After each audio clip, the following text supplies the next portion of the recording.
as a wedding gift as recently as this June, where they were boxed up and put in as the wedding presents on the day.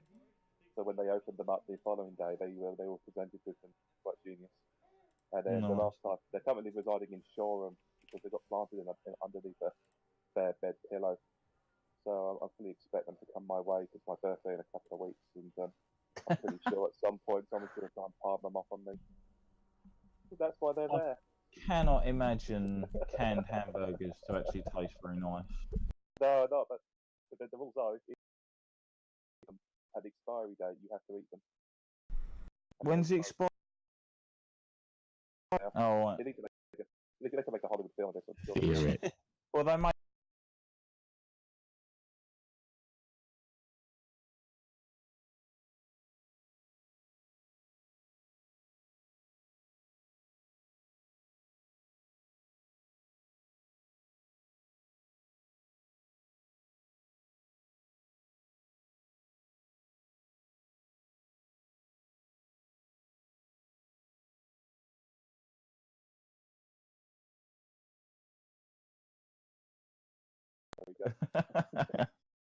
Testing. Testes. All three of them. Testing. Once, twice, 3 times. Testing. So I'm just oh, for fuck's sake, you fucking cable. Come on, we can win this.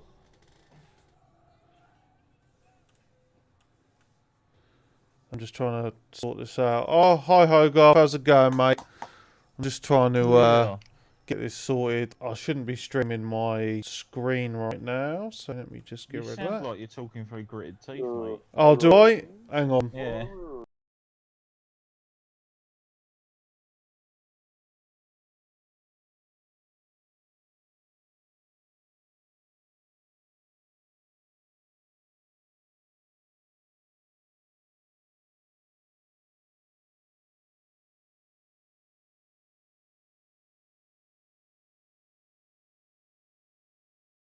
Now?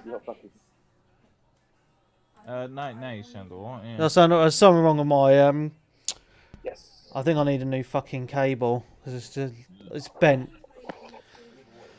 What cable is it? It's a mini USB. Might have a stack of those somewhere, so yeah. I do have a spare somewhere, but I'm not sure where it is. Just tell me if I start sounding shit. No, you seem alright. Cool. No, yeah, once it's like it is now, it should be fine. Oh, that's sweet.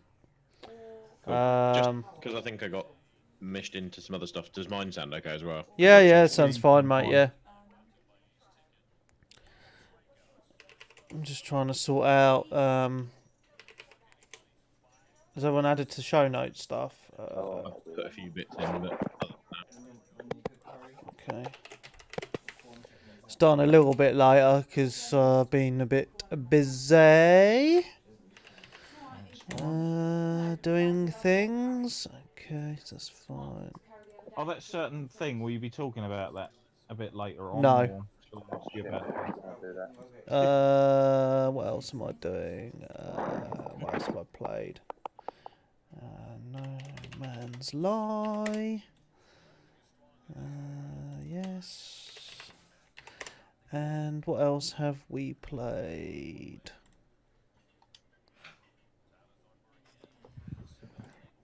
I've not actually played much this week at all, so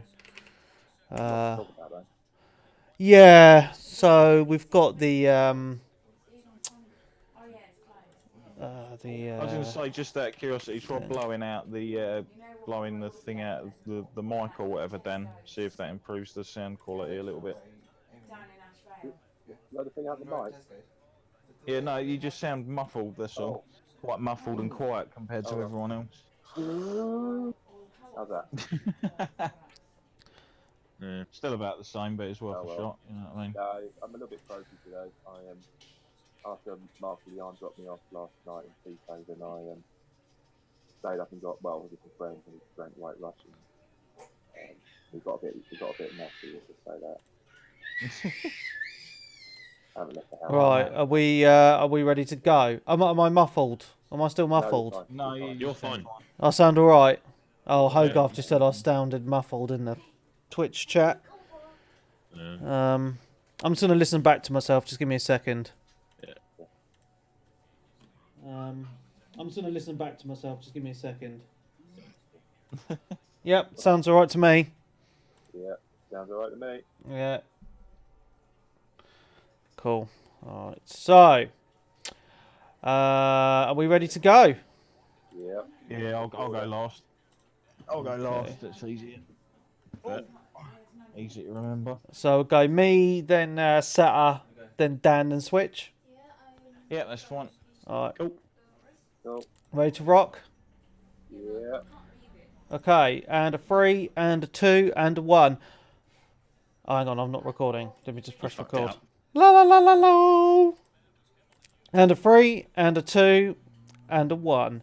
Hello and welcome to Mojo Radio, episode 468 for Tuesday, the 14th of August 2018. I'm your host, Mark Webb, gamertag Pearson, ID Steam ID Webby317, and joining me on this lovely evening is A seriously aching Matt. You'll find me on Steam and now Twitter as Sethagin. Seriously relaxed, Cinema Dan. Hello, how you doing? And seriously, whatever, Sensei Switch. How's it going, guys?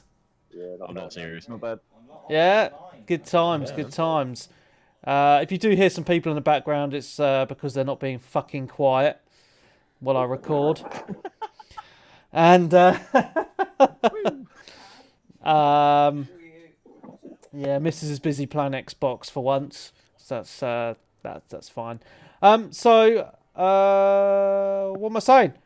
Welcome to the show. We have quite a bit to talk about. I've not played many games, but myself and Seta went to the Play Expo in London. It's the first Play Expo I've been to in freaking ages, and it was awesome. Cool. Yeah, it was So, if you don't know about it, it's the first time I've been to one. Actually, I'm not sure if it's their first year there or whatever. I remember going to Play Expo years ago, and it was fucking crap. But this was really cool. It's retro themed, so it's all pinball machines, retro arcades, retro consoles. Yes, Marcus did have a good time. Yeah, man, got him playing Pac-Man, everything. Yeah. Someone is tapping on their mic, and it's really annoying. And they sold a lot of merch there as well, which was freaking awesome. I did pick up some bits. So if you're watching on the Twitch stream, I've got some pictures going up there in a second. Well, I've got one up already of the DeLorean. But yeah, I took some video and stuff like that. Yeah, there's a load already up on the Facebook page. Nice. Well, you put it there. Yep, they're there. Yeah, it was a good day out. I mean, like, I was just amazed at like the selection of consoles from like right back to the start into modern stuff that they had. Yeah. I think the most incredible thing was how good some PS2 games actually still look. Yeah, it was amazing, especially Gran Turismo, wasn't it? Yeah, Gran Turismo still looks amazing, which was pretty insane. But I think my highlight was really just playing some of the old pinball machines. We had to go on a couple. What was the one called that you really liked? So they had my favourite pinball table ever back from 1992 called Creature from the Black Lagoon, and it's a classic. I'm not particularly good at it. It's just a really fun table to play. Slightly broken, sadly, but it's life.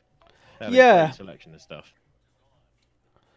I mean, I think one of the best pinball machines there, though, was the Aliens one.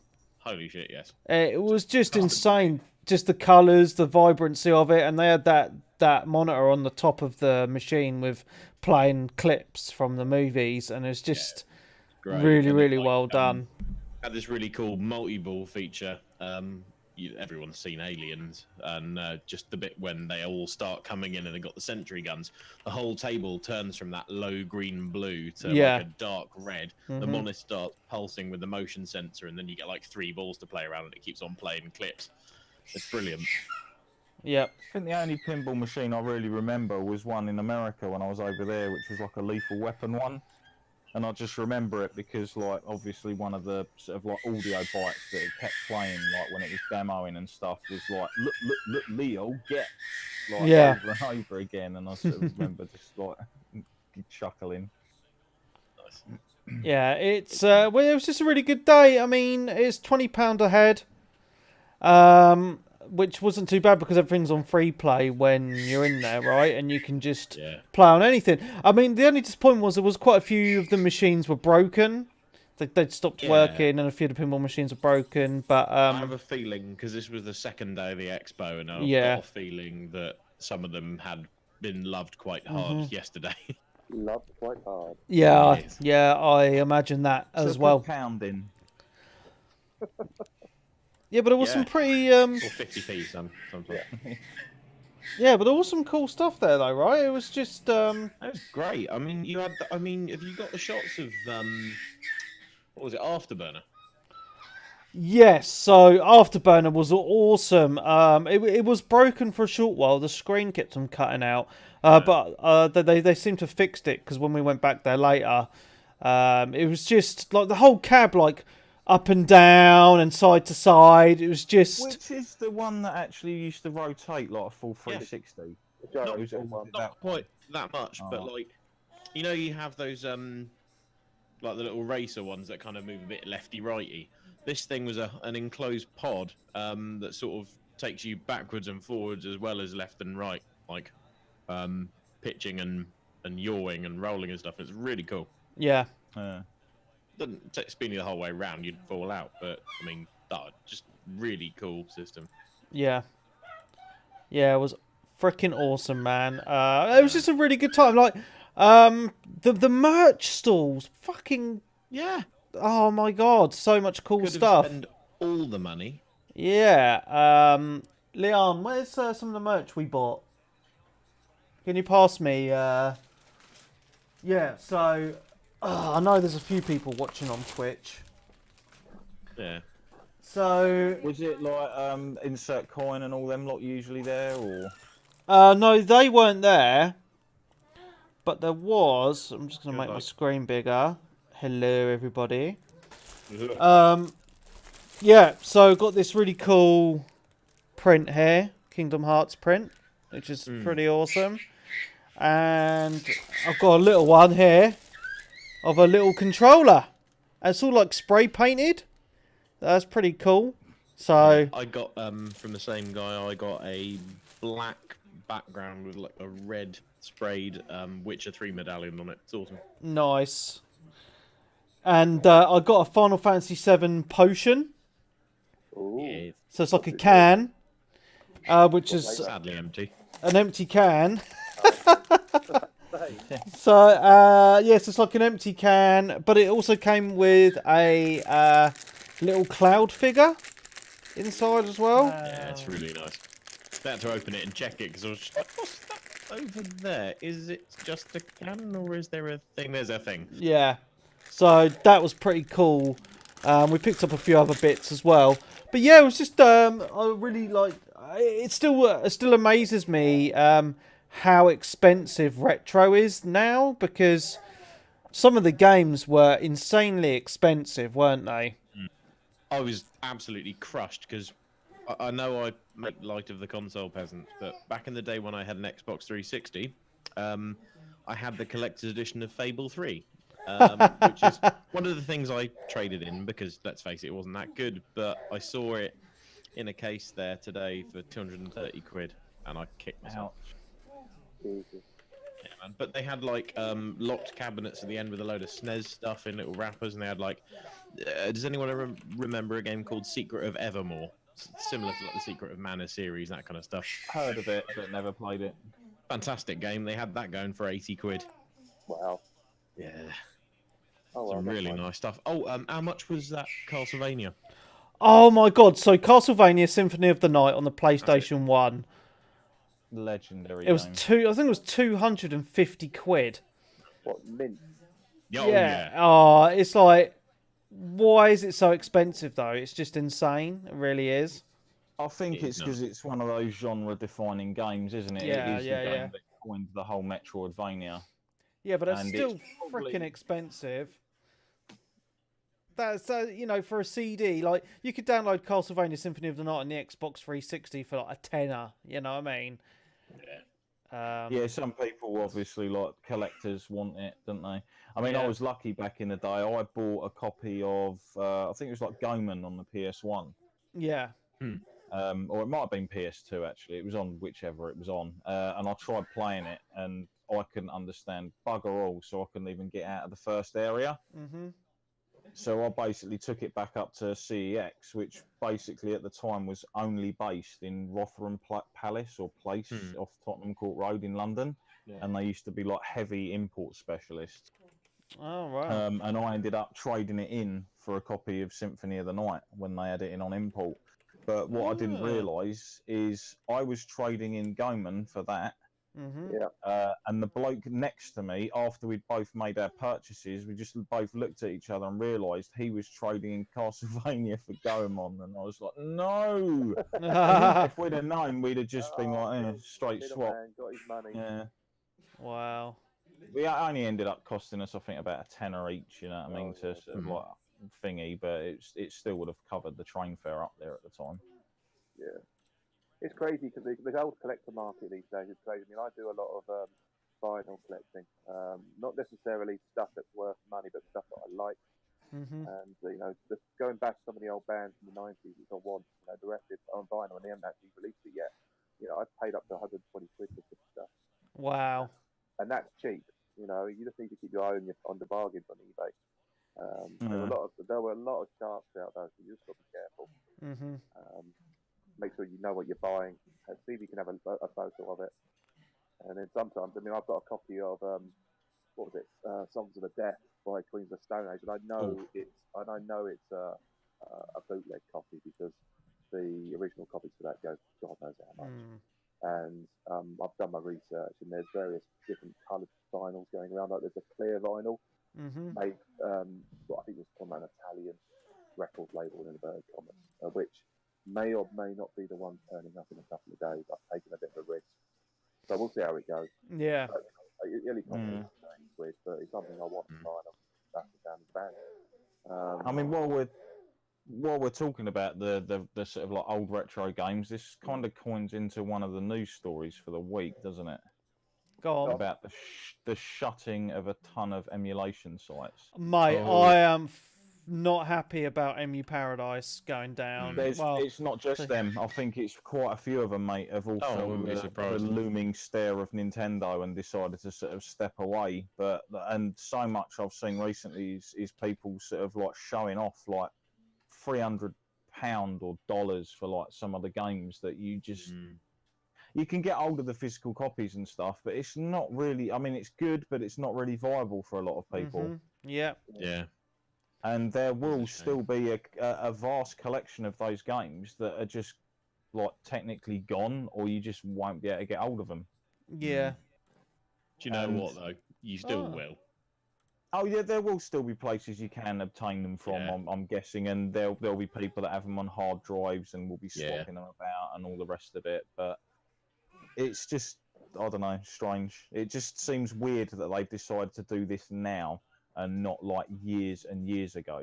Yeah, because MU Paradise in particular has been going for a long time, right?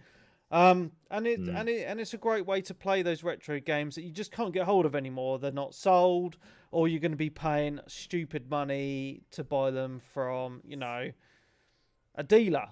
So the money isn't going to the companies that made the games anyway. So in my opinion, I think it's absolutely shit because there's no way for you to play these old games. And it's bullshit because it's a great way of preserving history. So I consider myself quite lucky that I've downloaded a lot of the ROM sets back in the day, and they're never going to get deleted from my hard drive. I'm probably going to back them up now just in case my drive dies. So, I consider myself lucky in that respect. But if you're someone that now wants to get hold of these ROMs, you're going to be searching very hard to get them because I know you can get them off torrent sites, etc. But they're not always that reliable, or you could be, you know, full of viruses and all that sort of stuff. So you got to be quite careful in that aspect. So yeah, I just think it's sad. Just, you know, because gaming history is quite important to a lot of people. Yeah. Speaking of like the whole collection thing, also one of the sort of weird stories that was out this week was Bethesda forcing a seller to take down a copy of The Evil Within 2 that they were selling sort of like sealed. What? Yeah. They were selling it sealed as new or something, and Bethesda basically had a fit because they're not making any money off of it, and technically it's a new game sale, so they basically forced Amazon to take it down. That's ridiculous. It's just weird. Like, basically saying he should have sold it as used as new is the way to sort of get around it. But you can't apparently advertise it. With the warranty, isn't it? It's to do with like being a middleman and all of that sort of stuff. But even if you're buying it from a shop, that shop is still the fucking middleman. Yeah. Technically, but they've obviously got a license to sell the new goods, and your average Joe Public, I'm taking it, probably hasn't got that legal foothold. Yeah. Still the warranties as well. Being the middleman on Amazon, you can't really offer a warranty just in case something goes wrong with it as new product. So that's the legalities. But it is bizarre what they're trying to do. Really bizarre. I mean, it could start a dangerous precedent going forward, because there's a lot of sellers that sell like new sealed stuff. I mean, even some of the stuff you get from CEX, technically it's marked as second hand. Oh yeah, but it's new. It's new. It's brand new. Yeah, or like you say, the sort of like photocopied sort of like sleeves or whatever. But but yeah, anyway, sorry, back to the game thing you was at. Yeah, so a few of the games I played then. One of them was Robotron. Yes. So pretty insane little game, really. So it's I think it was probably one of the first twin stick shooters ever, because it has two joysticks. So the left joystick you're moving your little dude around, and the right joystick you're shooting in the direction. And it is bloody hard, because each level, like the further you get on level wise, it's just like enemies everywhere which you've got to destroy and save, and you've got to save the humans. So yeah, that's a pretty cool game, really. Quite enjoyed playing it on an arcade machine. It was one of the games on the arcade room or whatever it was on 360. I think it might have been, actually. I wouldn't be surprised. It's well known and really popular. Yeah, or was it Midway? It might have been Midway. It's either Midway or Atari, one of those. No. I think it was a Williams machine, to be honest. Oh. Yeah. Okay. Yeah, I'm pretty sure it was a Williams machine. Williams. 1982. Yeah. Old school. Yeah, so that was it is Atari cool. though. Williams and Atari for home. Nice. There we go. Yeah, so we played that. We played some Moon Patrol. That was cool. Moon Patrol. Oh yeah, that was weird. Yeah, I think it's actually on the Switch as well, on the classic section. Yeah. So you basically are this little buggy thing, and you can shoot with one button, and you have to jump over obstacles with the other. That's a pretty cool little game, really. Yeah. What else? Oh, that Space Invaders cab next to it as well. Oh, that Space Invaders cab was amazing. It was like, so had the screen underneath, and then there was like a cardboard cutout behind of. Oh no! Well, the background's so cool. I'm trying to find a picture of it actually. The thing is when people obviously take these arcade machines to these shows, I always envision them sitting off to the side, looking nervous the entire time whenever anyone goes near their baby, sort of a thing. It was cool. So I had the screen underneath, and it's projecting just obviously your little ship and the enemies coming down onto this cool background, and it was just really, really cool. Like, I just love the art of these old arcade cabinets. It just look absolutely awesome. There's a side shot that I've just put on the Twitch stream there as well. Yeah, it just looked really, really cool. So we played that, What was the tank game we played? Battlezone. Battlezone. That was awesome. Yeah. You look through this little screen and you've got 2 joysticks which go up and down, which controls each track on the tank, and there's a little fire button. Man, that was hard. But even like the wireframe graphics, it just was cool. It plays really well, and again, that's like a projection-based one. But it's nice that you got the little viewport, and you're looking up and glancing at your radar, and it's telling you there's an enemy behind you, and you've got to try and turn and dodge the bullets and stuff. And it's a great game. It gets faster and faster as well, and just nice because they ended up on the high score chart. Yeah. Third, Very but cool. I'll take that. Does anyone else remember the weird sort of like free tank game that was on the NBA Jam arcade machine? If certain people held down certain buttons while it was in the attract mode, it used to load up like this free, crappy like 3D tank shooter thing. No, I don't remember that at all. Must have heard of it. No idea what you're on about. Sad fact. So also played some Defender. Played the Defender arcade machine, which was pretty cool. Yeah. So that's Defender. What else? Did we play anything else? I hit up Mr. Do, if anyone remembers that. Heard of that. Yeah. Cross between Dig Dug and Pac-Man. That was a laugh. Again, I think I hit the chart on that as well, but that was early in the morning, so don't know.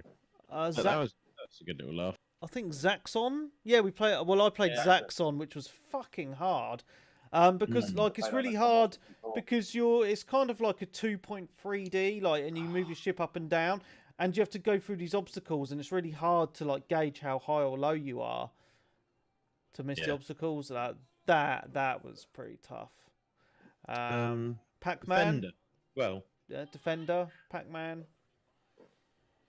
Yeah, it was just a load of cool stuff. We played right at the beginning. I can't remember now. There were some things that were a little bit broken, sadly, where we first went, and some stuff was just off.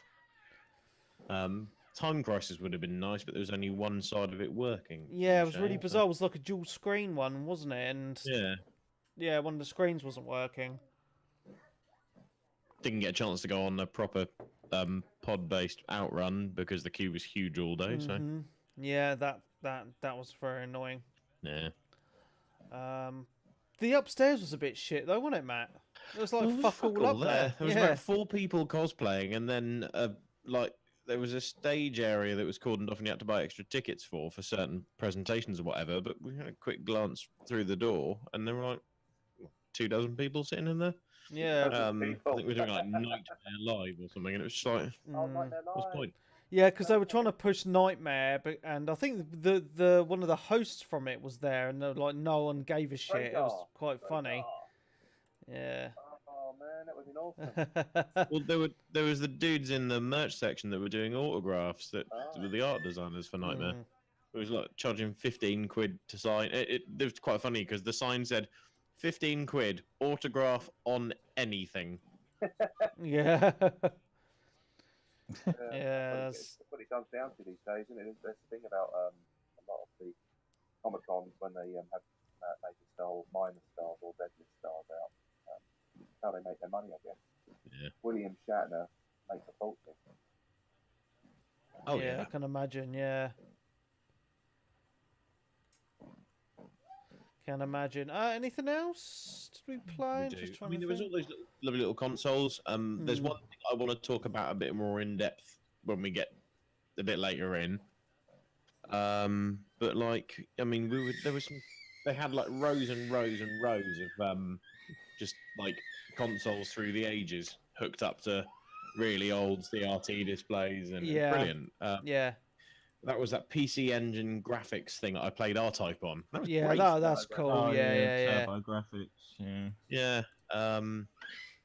There was, I mean, literally, they had everything like banks of NESs, right up to PS3s, PS4s, 360s, One X's, playing everything really. Yeah. Yeah. Good times. Yeah, and there was a string up the side of like indie developers kind of peddling their wares and stuff.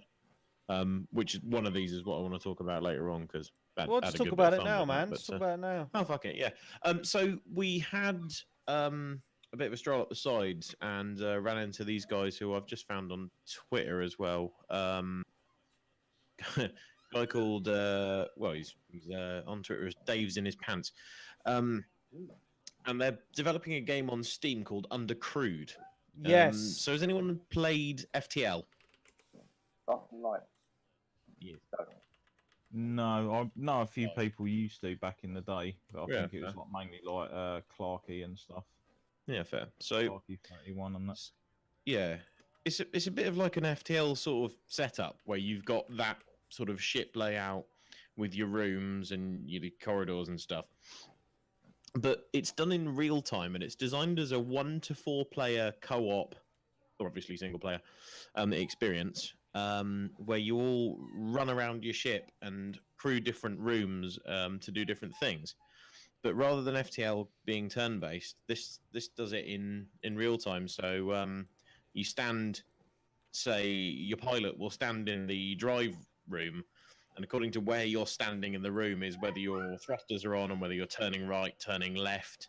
The same with the weapons, it's where you're aiming. You've got to run into the med bay to heal everyone, run into the drone room to fix it. There's a video on Twitch. But it can be done 4-player through one setup. PC at the time. I don't know if they're developing for console, but it would make sense because they have got controller support. Yeah, it was my first time using the Steam controller. Like Switch, Yeah, it's fine for things like that. Yeah, and yeah, it's like you pick your ship by the looks of it from the campaigns. You can earn and research more different types of weaponry and rooms and stuff, and it was just really good fun. Yeah, it was a good laugh. Yeah, and you know, I mean, the devs, because it looks like it's just being made by those two we were there playing with. Yeah. So that's Dave and Dex, I think, and yeah, it's just a really good laugh, nice and refreshing little but surprisingly complex game. It's just nice to be able to sort of yell at people and go, no, left, the other left, the other left, the other. Yes, there we go. Now shields, now mines, now lasers, and yeah, just a good clean bit of fun. It was good. It was good fun, man. I mean, I really had a good time. When I say I used a Steam controller, which was actually quite nice. It's just weird not having a thumbstick on the right hand side. It's just like a weird touchpad, so it's not a controller that I would buy, but it worked really well with the controller, I feel. So I think they'll be missing a trick if they don't bring this to consoles. I know at the moment, I believe it's just coming to Steam on early access next month. Yeah.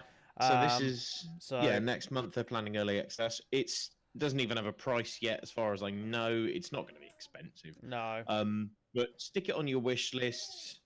Give them a follow on Steam and on Twitter, and it's just. I hope this does well. Yeah, same here. It's just good fun, and the 4-player co-op's just gonna be a really cool aspect, I feel. And it's gonna get frantic and crazy. I mean, the campaign, the little mission they'd set up for the expo, involved collecting some escape pods. So you had like a specialized tractor beam room and stuff, and there was a boss fight at the end. And you know, I can imagine with 4 players doing all that kind of stuff, and then eventually there's like missions where you've got to defend stuff or go and mine an asteroid while poking off like little squads of enemies and stuff. And it's just going to be so much fun with a load of people. Yeah, I think it's going to be awesome. Mm. Good times. Yes. Okay, what was that really shitty pirate game we played? Oh God, Bullion or something? Oh, it was absolutely awful. It was really hard to keep a straight face while we were playing it as well. Because the dude was like, "So what do you think?" And I was like, yeah, Bullion, something cutthroat, yeah, or something. You're cow pirates on a small island trying to beat each other up and steal gold and stuff. Now, in theory, it could work as like a little silly arcadey run around smack stuff, but they, in their defense, they did say it's about 18 months away from their planned release. It's in very early alpha stage, and it needs a hell of a lot of polish. Yeah, but, I mean, it was sluggish controls. You couldn't see shit going on the screen. The sound was awful. The textures were crap. I mean, yes, it's an early development game, so fair. It's got a long way to go, and I hope it does, because I don't want them to release a crap product, because they seem nice enough blokes. But, like, you know, it's got some way to go. Sometimes you just don't want to show people.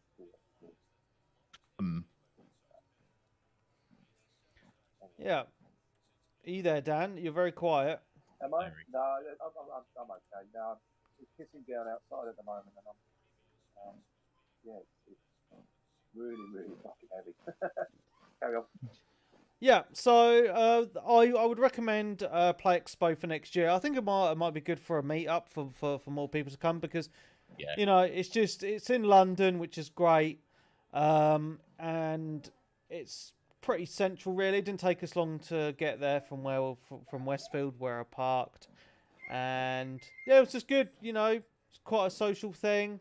Arcades, pinball, retro, merch. Yeah, I see quite a few people from Twitter, like some of the people I follow on Twitter, especially like retro gaming channels and stuff. A lot of them were in attendance as well. Yeah, I know Alex went yesterday, so that's pretty cool, and he said he really enjoyed it as well. So yeah, it was good. It was really, really good. Really, really good day. So that's that. Anything else you want to say on that, Matt, or shall we carry on?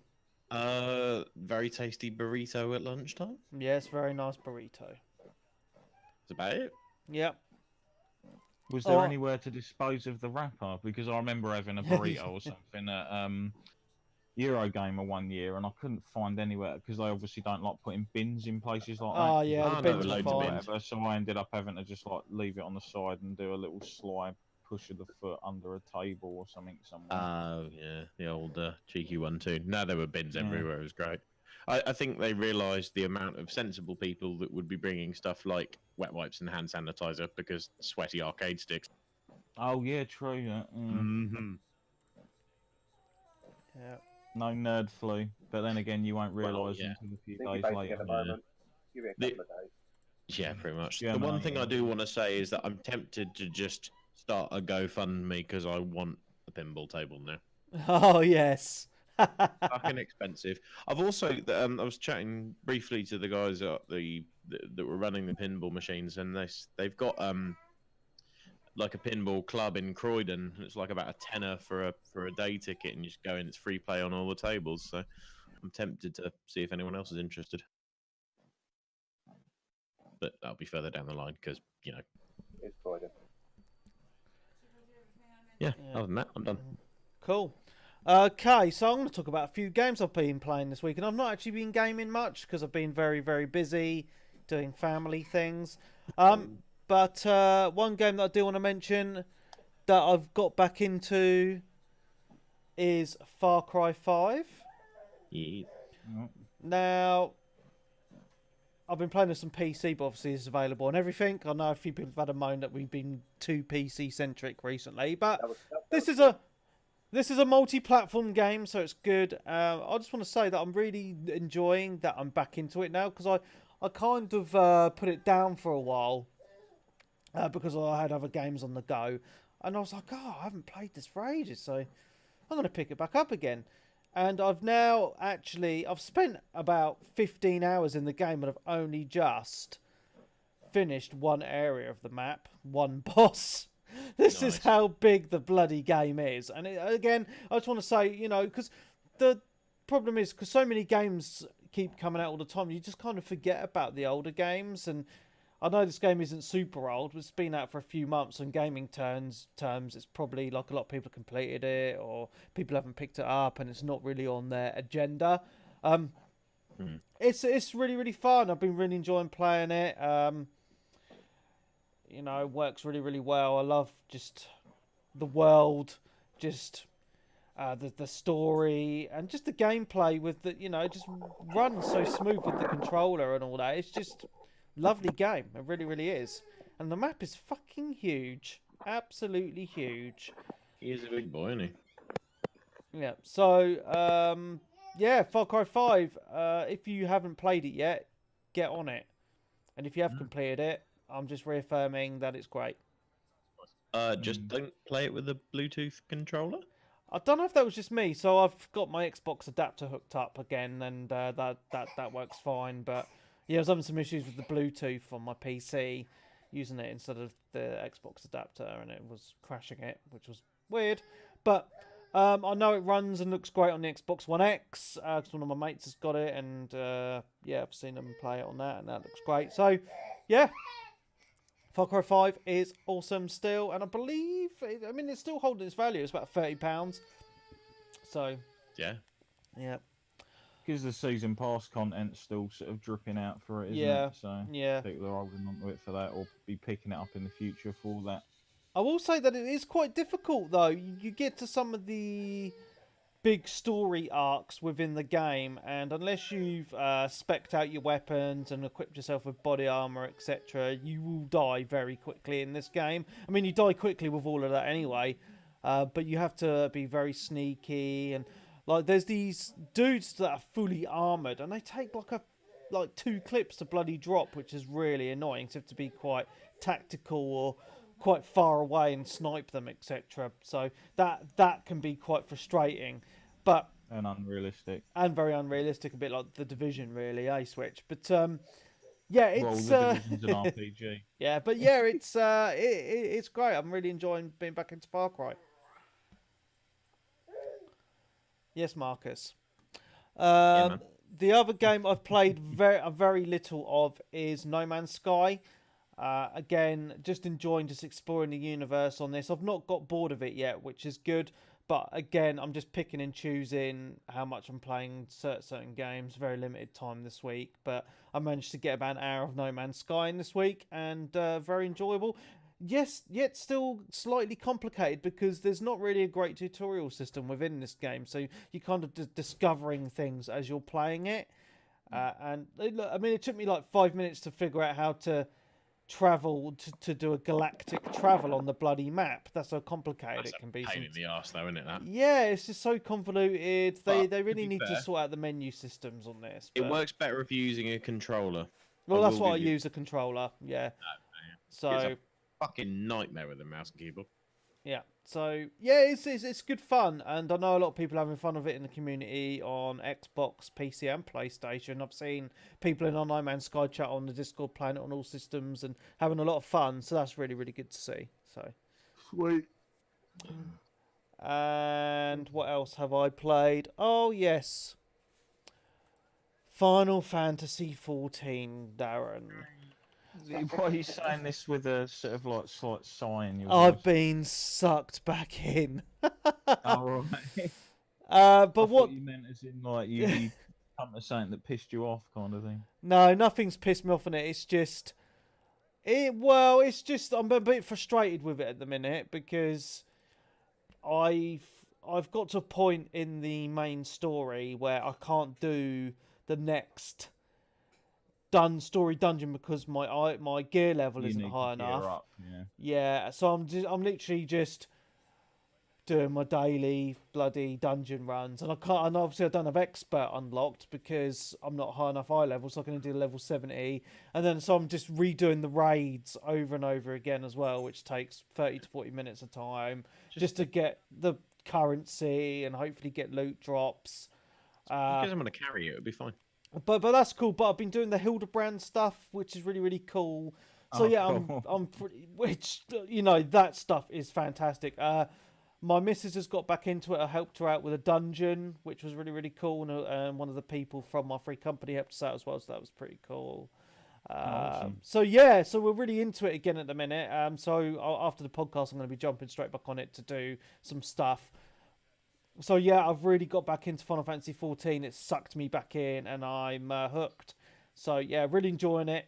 But I just really need to get that level up, which is always annoying because I'm not hardcore in it like you, Darren. So I'll dip in and out of the game, obviously when new story content comes out. So I always find when the content comes out, I'm having to spend a lot of time grinding my dude just to get my gear level up to a point where I can do the story stuff, which is frustrating. Yeah, it's not too bad, like, to be honest. I mean, some of the earlier dungeons can get you gear, and you can select previous dungeons you have done without needing obviously expert, and they'll get you about 50 of the top tomes anyway.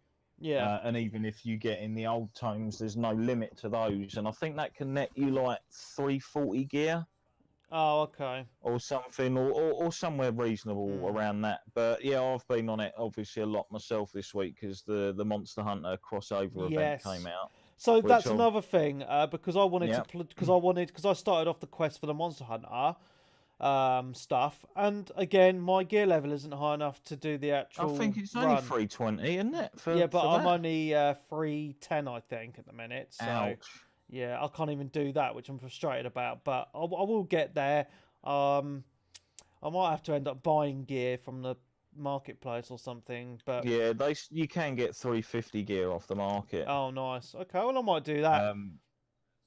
Yeah. So if you want to jump on later, it should have dropped in price as well. To be honest, since it came out. But yeah, I've obviously run the Monster Hunter event.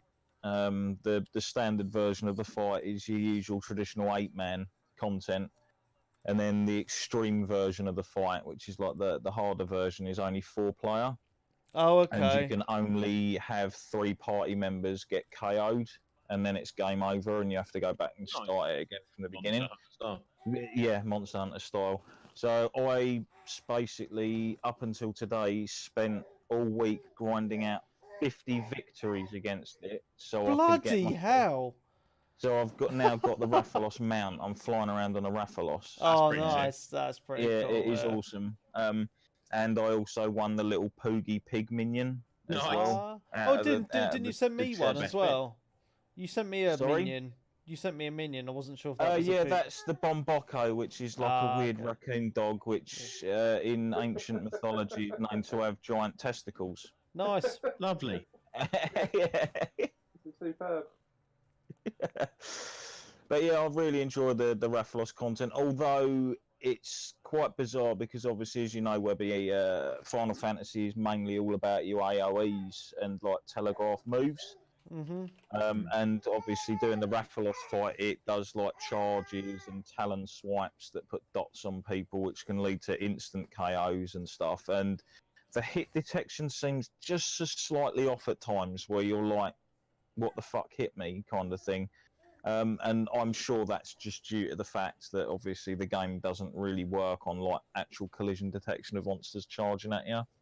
But there is a hot fix coming out on, I think it's Tuesday, so it might actually fix that or not, I don't know. But I've got my mount now anyway, so I'm not too fast. Yeah. Yeah, the fight looks cool. I'm actually watching it at the moment, and I just love... The thing I love about Final Fantasy 14, apart from the gameplay, just the graphics just look fantastic, and the Rathalos looks comparable to Monster Hunter right there, where I'm watching it looks... Yeah, they've apparently done a really good job of like both of the crossover events. So I haven't obviously done the Behemoth one in Monster Hunter itself. Yeah, I probably. But I've heard a lot of good things of people who really like that. So they've done a really good job. I mean, they announced the crossover event like a good few months back. Like I think it was like, and it's taken them this long to sort of obviously work on it and tune it. And they both wanted, like in an interview, because I watched an interview between obviously Naoki Yoshida, who's like the directive producer and everything on 14, and the guy behind Monster Hunter. It might be Matsuno, or I could be thinking of someone else entirely. But they were having a conversation saying how they wanted it to basically be as traditional to each of the games as possible without, and basically giving a really good representation of the other games' content. Yeah, I mean, it's really cool. Like, it's nice to see that they've really put some thought into it, rather than like, for example, in 14, gone, hey, here's a dragon fight, but let's skin it to be That's it, yeah. So it's got all its classic attacks. It's got its... the only bugger is when it does its raw move, the one that in-game used to make you just put your earplugs in this. It does like 20,000 damage to every party member. Nice. So in the EX fights, we've noticed a lot of the time you're pretty much usually waiting on a healer, because it's like most intensive on the healer out of any of the classes. Yeah. No, it does look like a good fight though. That video is decent. It's a shame. I'd love to play Final Fantasy 14. I can only really manage one MMO properly. No, and- no, Yeah, that's fair. it. I've got this as my like main MMO, and then I've just got another couple I piss around on. I mean, I Yeah, play Elder it, so Scrolls, which I'll aren't talk you? about a bit later. But I'm only on it about an hour a day, and that's it. Yeah, fair. Just doing the odd little bits. Noise. Yes. So apologies for Marcus. They wanted to sit on my lap for a minute, and he made some noise. Lovely. Yeah, I think that's all I've played this week, guys. I say I've been quite busy doing non-gaming things. So How dare you? I know. I'm sorry. I should be more committed to the podcast. You should, yeah. I do apologise, but I do want to mention that I also that me and my missus and Marcus went to Brighton on Saturday and met up with Dan. Hello. Yeah, I'm still here. Hi, Dan. Yeah, good. It's a good day out. Yeah, we had a few beers. We had some food. Had a Had walk some around. shopping, Yeah. Spent a fortune. Met up with Nathan and his missus. Yeah. Mickey. Had some more beer. It was good fun. You know. Yeah, we had a good time. It's been a while.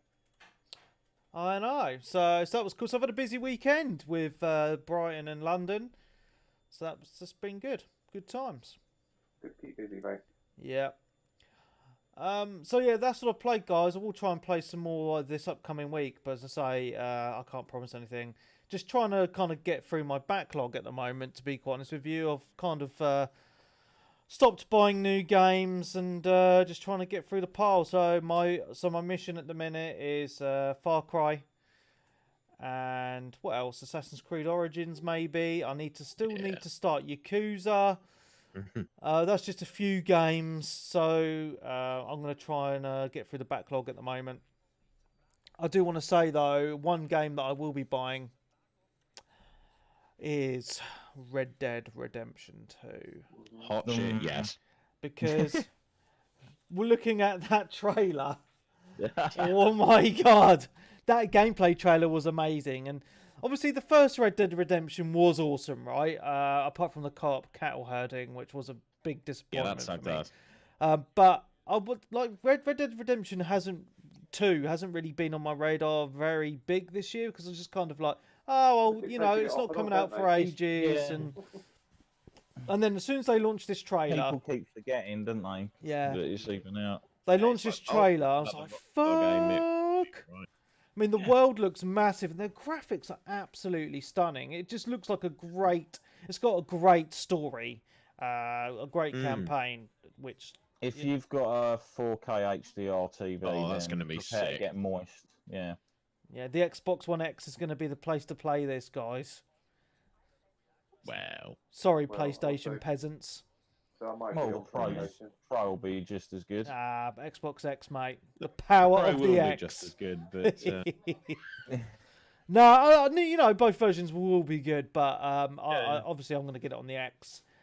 It just looks phenomenal. And I just really like the way they did this video, because it's quite a long video showing off some of the gameplay and various other aspects of the game. Just it's getting the hype there, right? And I'm excited. Is it October or November? October, yeah. Okay. I think it's like October the 20-something, isn't it? Yeah. Somewhere around I forget there. exactly when. Hang on, I'll have a quick googly. Oh, yeah, interesting. Okay. So yeah, it so looks. If anyone's thinking about releasing a game that day, I wouldn't bother. Yeah. No, there's been a lot of games that have run in terror, I think, away from that. Here we go. Because they know. That will be available on October the 26th this year. Nice. Day before my brother's birthday. Bit of a price tag, though. Well, they're gonna, yeah. Well, I don't know. You might be able to get a deal with it with your shopping in Sainsbury's. Oh, actually, no. That was mine. That was me going nuts. So I'm looking at the Ultimate Edition. Ultimate Edition is about 90 quid. Standard retail copy looks to be about $49.99. Yeah, it's gonna. Yeah, the Rockstar games never go for less than kind of that price. I wouldn't be surprised to see it for 50 in most places, even on Amazon, to be honest. Yeah. But yeah, it looks cool. I'm quite interested to see what the online is going to be like as well, because I remember the original having quite a fun multiplayer that a lot of people... Once people stop spawn killing you when you load it into the world. Yeah. Well, am I right in thinking that there was a delay in Grand Theft Auto 5, wasn't there? not the Yeah, online. 5 there was, yeah. Yeah. So is this day one online? Have they got this right straight away off the bat? No idea. I don't know, because otherwise they'll end up with the same shit they had before, wouldn't they? Where everyone's trying to log into the online at the exact same time, and it wrecked it for about a week, didn't it? Yeah, it was a mess. Thing is, I mean, maybe they've learned from that and just kind of realised, hang on, we need to have servers that can handle it. So Well, it's I- possible that they've just gone sod it. Yes, I don't know when they're actually planning on launching the online on there. Yeah, I mean, all with I've got to the say is it's amount going to be of a hot mess. It's going to be a hot yeah, mess. with It the has to amount be. of people on the servers for GTA 5, they must Yeah. pretty much know what kind of traffic they're going to get, and especially Yeah. whereas like that's Million. on all platforms, whereas obviously this is just launching originally on PlayStation and Xbox. Oh well. Yeah. Look forward to it. Yeah, anyway, it looks cool. Just wanted to add that in, that you know, Yeah. they launched a trailer Yeah, we're this going to week, see more, aren't we? Because this Yeah. this was the gameplay, and then I think in the next one they said keep an eye out for features, which is obviously going to be a little side stuff you'll be able to do in the game. And then it wouldn't surprise me if we get one after that, which tells us about all the multiplayer stuff. Yeah, makes sense. Yeah, I can't find anything from just googling around. I mean, obviously it's going to feature online multiplayer. It just doesn't say whether it's going to be from day one. Not a clue. Where do I get it? Do I get it Xbox? No, I'll get it on PlayStation because I'm my Xbox Live's leaving years. So Yeah, see, that's the thing. I don't have PS Plus, so I haven't had PS Plus for about a year. Because I very ever rarely play online, and obviously 14 I pay a subscription for, so I don't have to pay for the service on top of that as well. And I know obviously a few more people will pick it up, so it's a shame in that sense. There'll be people on each one. But then again, I generally, if I was to play it online anyway, I'd usually end up playing in my own games or own servers, so you don't get like constantly attacked by idiots. Well, yeah, there's plenty of other games you can do that in. Yep. Anyway, so moving on from Red Dead Redemption, that's what I've played, guys. So who's next? Was it Matt? Me, my turn, me. Go on, dude. I mean, it's not a huge amount, I'll be honest. So I've already mentioned Undercrewed. That is absolutely really worth looking at in the future. My next biggest thing this week has been World of Warcraft again. Obviously, I've been sort of going through a bucket list of things to do before the expansion releases this week. Was it this week? I thought it was. It's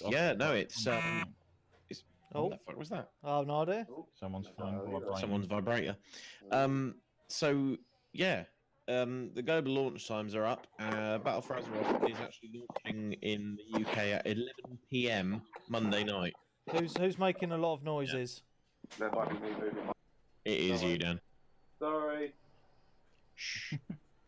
Sorry. Carry on. That's right. Yeah, because they've put out a global release time for everyone, so it's releasing at 11 p.m. BST, London time, midnight in Paris, 3 p.m. on the 13th in LA. Sydney, Australia's getting at 8 a.m. on the 14th. You know, it's a synchronized release. So I really hope they've worked on the old server tech. I will say that running nice and seamless. That is one of the things that I have found an absolute godsend with Final Fantasy XIV. What's that? Whenever the game generally goes live from patches or updates or expansions, it's usually always at like around 9 to 10 o'clock GMT. Oh, nice. What, AM or AM, you mean? Yeah, sorry. Yeah, in the morning. So traditionally, WoW's done that because like the standard patch times for Europe are basically between, I think, 2 a.m. and 10 a.m. on Wednesdays. It's been a while since I've been logged in for it, but yeah, I think this time they've gone for a simultaneous global release of this patch because, spoiler alert, I guess. But yeah, I've been going through a bucket list of stuff I wanted to do. You know, I spent hours fishing the other week to get the Underlight Angler level properly. But what I managed to achieve this week was something that, unfortunately, most people had already done all the work for me for. And there's a secret mount, basically. Oh, nice. Cool. Yeah, so Mark, have a quick Google for Lucid Nightmare. Okay. Basically, a long. It can't be as good as the Whisper game mount for Final Fantasy 14. It's not the most pretty looking mount in the entire world of Warcraft, but it's just nice to have.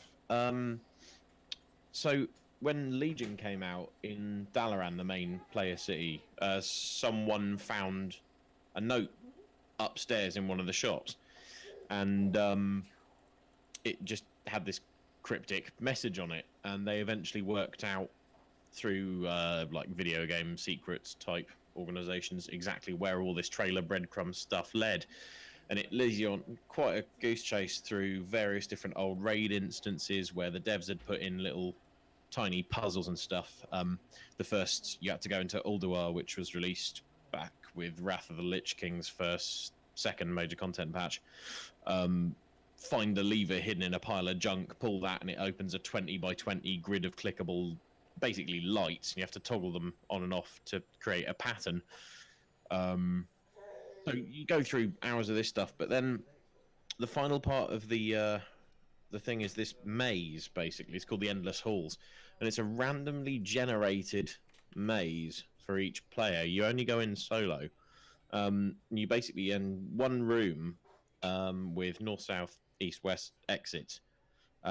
Each exit will teleport you, or sort of, take you to the next room in the maze. But there's a series of coloured orbs and a series of coloured runes that you've got to match up. But what you've got to do is kind of map it out on pen and paper first, because there's random teleport rooms, there's different floors, it's all over the place. I was stuck in there for 4 hours.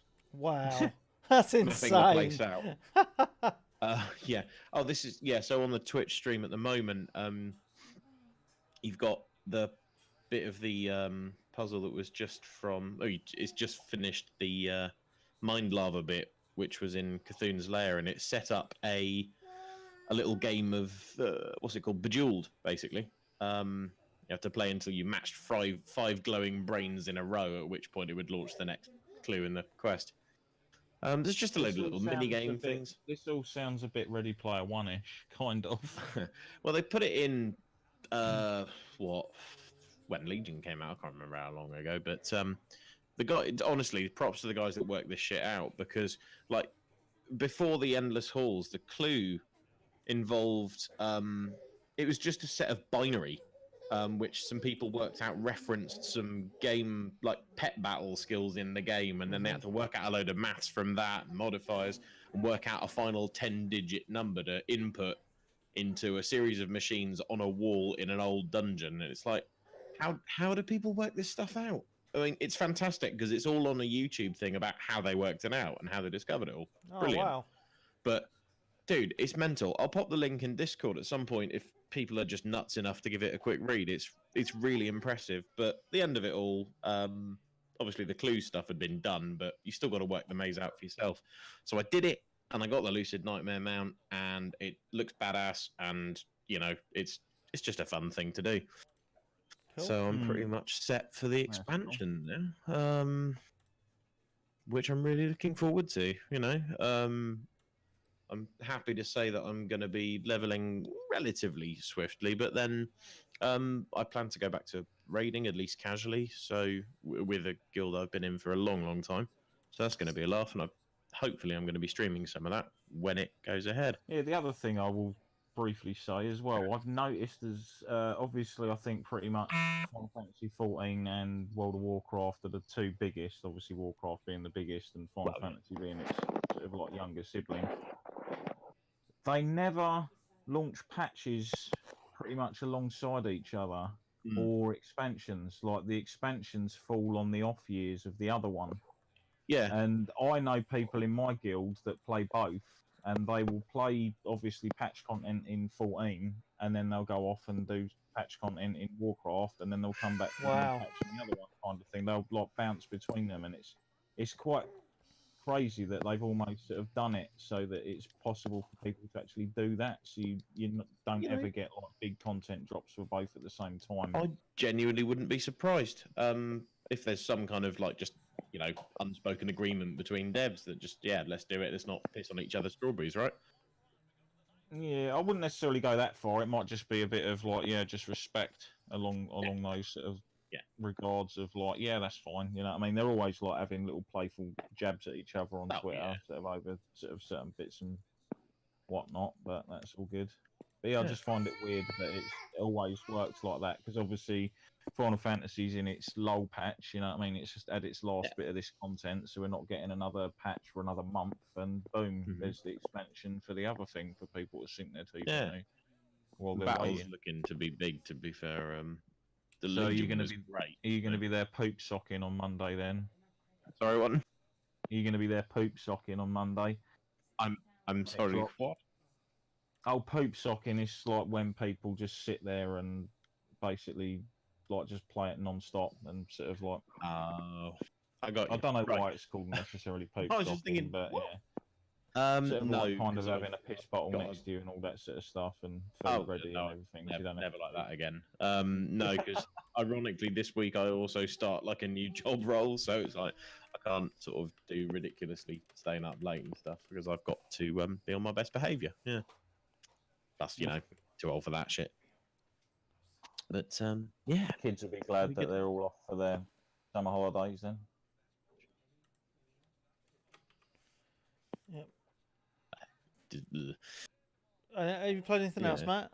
I briefly played Monster Hunter World for about an hour. Oh yeah, are people still playing this?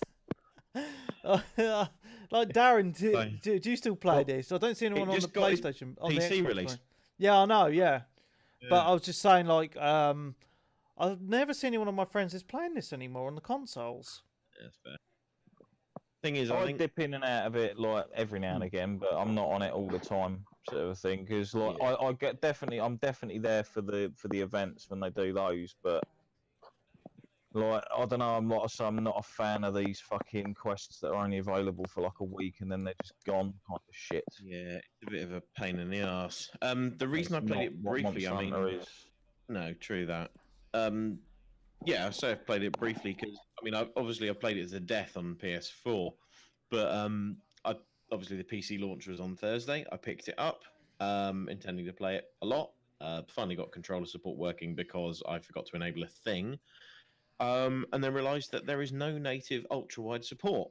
And not wanting to waste 40-50 quid on a game that has 3 inches of black space down each side of my monitor, I thought, sod it, I'm getting a refund until they patch it in.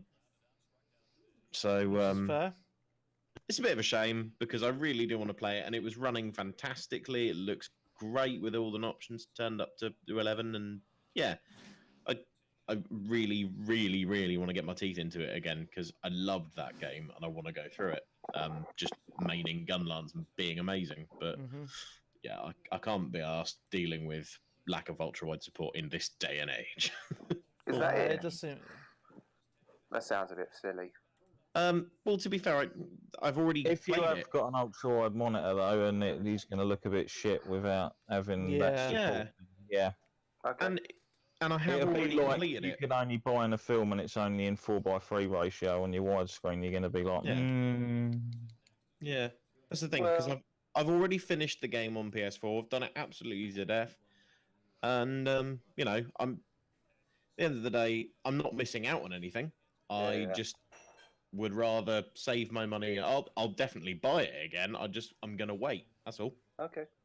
Yeah, I'm not just saying no thanks. It's just a matter of give me my ultra wide and then we'll talk. And I've no doubt it's coming either through unofficial mods or through actual patching. I hope it's official patches because I have a feeling unofficially modding it will screw with de novo copyright protection on it. So the only thing I can think of is, are there many Japanese developers that actually do ultra-wide support? Because I'm not sure whether it's something that they're really into as much as the West. I think it's less that. I think it's more the fact that it's a console port, isn't it? So yeah, you don't tend to get ultra-wide TVs and stuff. So I hope it happens, but I'm not holding my breath for it to happen within the next month or two. Yeah, hey ho.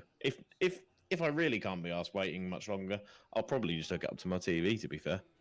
I just like all the shiny graphics options and running at 100 hertz. It's lovely because it looks great and it played really well. And I'm just slightly sad, but at the end of the day, I've already done it. So hey ho, that's life. And my final bit is just to reinforce how amazing Warframe is. Got myself a couple new frames this last week, leveled them, had hilarious amounts of time playing. What was it? Gara, kind of glass-themed Warframe. You've got Harrow, who is kind of weirdly priestly and stuff. He's kind of a supporty, buffy kind of fella. To get Harrow, there is a story quest called Chains of Harrow, which everyone needs to play because it's amazing and it's creepy and fantastic. And Mark, you're going to love it. Other than that, I'm good. Cool. Who's next? I think it was me. Dan. Go on, Dan. Hello. I'm just going to tread over a little bit of old ground, I suppose, to some extent, but there is something new I've been playing. Ooh. Did I talk about it last time? That's it. My memory's shot to pieces these days. But anyway, might as well just mention, we'll start off, say that Series 3 on Street Fighter 5 concluded because they dropped both DLC characters G on the same day. On the same day, which was just like, surprise! Here's the character you really wanted, and here's one where you're going to go, who the fuck is that? So, without further ado, I mean, they've done...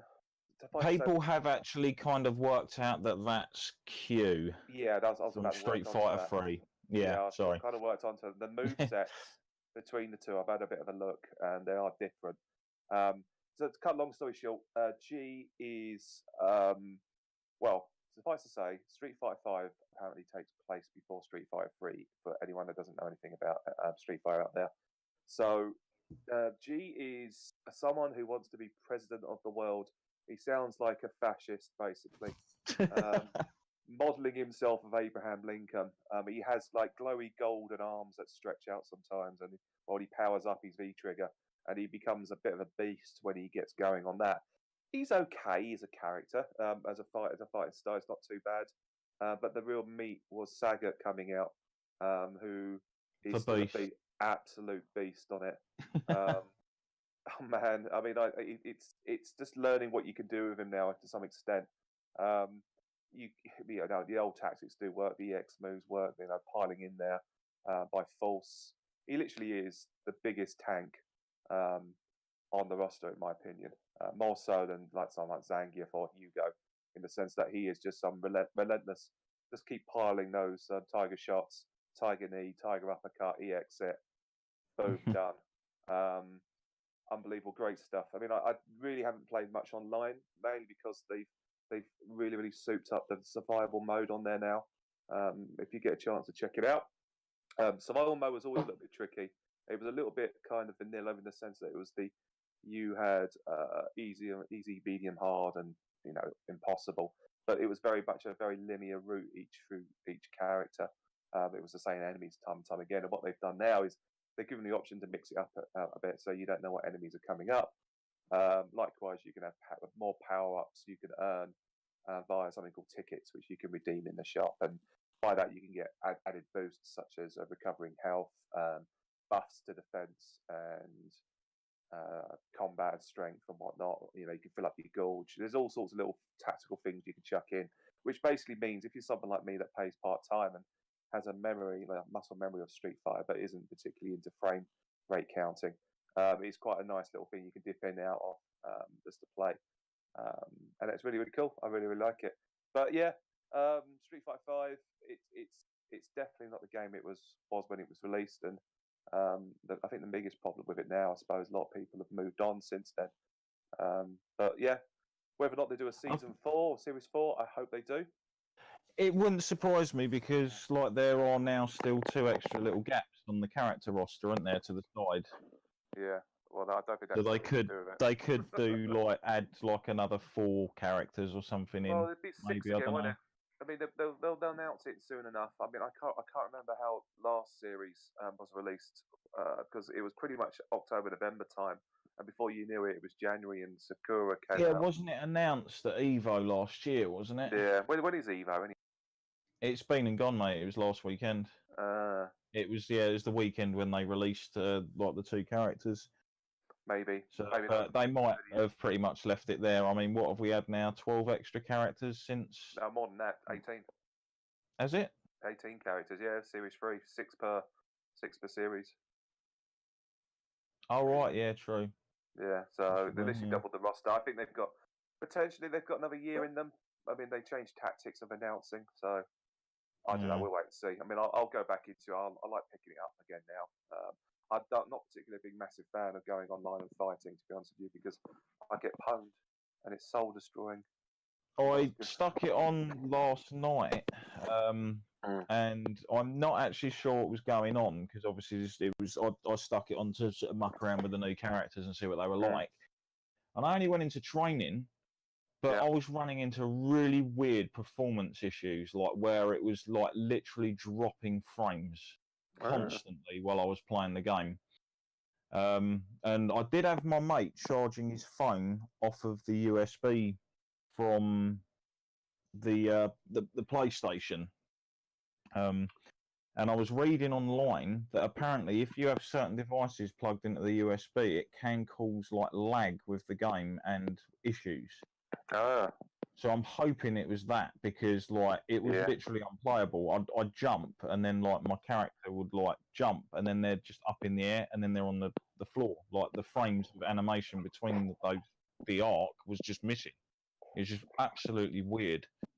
There you go. Well, it sounds like your mate's a bit of a cheapskate.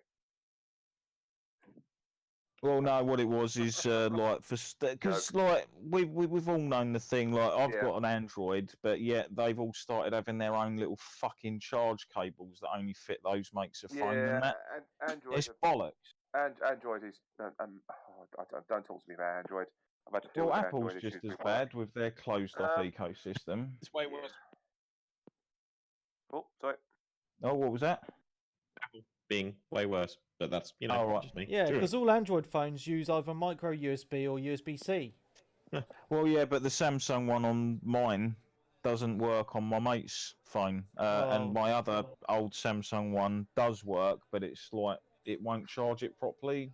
I think there's like a loose connection, but it's weird anyway. But yeah, carry on. Sorry. Yeah, so that was Street Fighter 5 really. I played a lot more Splatoon 2. I finally managed to get to B ranking. I can't tell you how long that's taken because I'm quite a noob at it, but it does mean that League plays up to me now, so I can go into that. And well, I can only go into that if I pair up with someone or a team, which I don't know anyone else who plays this game, so I'm a bit fucked on that regard. But yeah, I keep playing it. It's really, really cool. Nice little time sink for me, to be honest with you. I can sit quite happily down on the get the tablet mode out and just play that for a couple of hours. All good fun. Nice. And Paladins came out on the Switch. Did I mention this last time? No. I'm not too sure. No. No, I don't think I did. I think you did actually. Yeah, I think you were talking about it. I can't remember. I've been playing some more of it. It's been a free character weekend this weekend, so I've been able to unlock it. This is just Overwatch Lite, isn't it? Let's be honest. It's not even good Overwatch. Yeah, pretty much. And I was digging in a little bit deeper into how they charge for this, and oh man, I mean, I was thinking to myself, well, I might drop some money on it. I mean, it's not terrible. It's a nice little game I can play on the Switch, and I was like, okay, well, what do I need to do? So I've ranked up to level 5 now, and all these extra bonuses I've been locked under lock and key until I give them some fucking money. And I'm like, okay, well, how much is it for the battle pass? You want 600 crystals? Okay, 600 crystals. Go to the shop. So I can only buy these fucking crystals in packs of 500 to 200. The typical bullshit. It's like, mate, I just give you how much is it? Do you want £4.99, £5.99, 6, 7 quid? Just tell me, and I'll quite happy give you the money. No, I've got to spend 11 quid to get, what was it? Fucking 800 crystals. I don't want 800 crystals. I want 600 crystals at the proper rate. What the fuck is all this about? You can never buy the right amount of lock points for anything in. I'm naive to this bullshit. I really am. You know, I don't mind playing the game. I don't mind chucking some money their way. But it is, but I'm not going to now because I can step back and see exactly what this is. This is a fucking, crackdown essentially. Mm-hmm. Get you hooked in, give them more and more cash. you could buy up to, what was it, 100 crystal for £80. Who the fuck Fuck's spends 80 quid on crystals for a fucking game? Oh, people Kids, do mate, though, but and people Jock, do. was it Wales? Oh, I don't The know, man. Wales, mate. Well, then I was thinking to myself, okay, can I unlock all this by playing the game? Probably, you know, if I play it consecutively every single day for 2 months, probably, yeah. So, I don't know, man. I don't. I mean, I know a lot of people like these types of games, but I mean, I don't mind playing them. But it's insipid. It's horrible. The business practices. It's terrible. The worst ones, like you say, are the ones where it's like, you've got a loot crate, and it's like, yes, and then you go to open it, it's like, no, but you need to buy a key to open the crate, and it's like, fuck off then. Yeah. Why are you just basically putting something in front of me and saying, like, no, you need to pay for that?